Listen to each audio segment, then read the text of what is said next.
Tahi ku awan segining tayang ba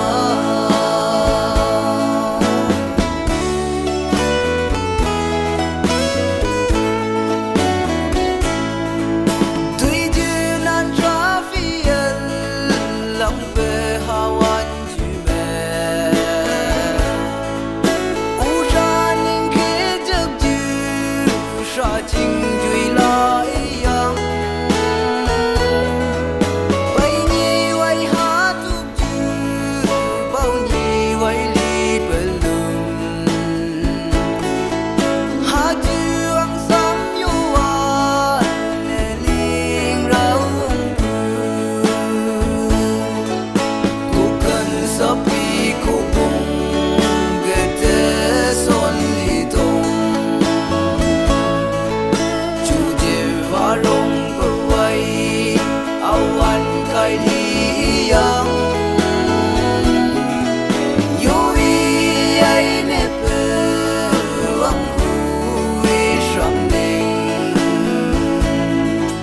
Tahi ku awan segining tayang ba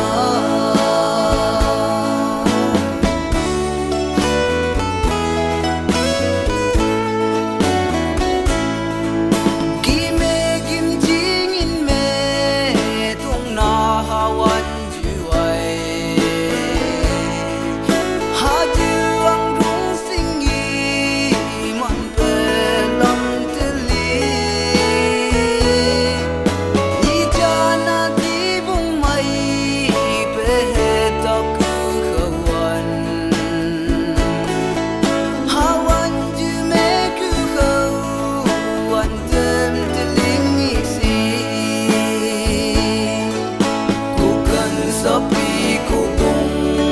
gede son lidong Juje varong berwai awan kai liang Yui ai ne pewang hui sham ning Tahi ku awan se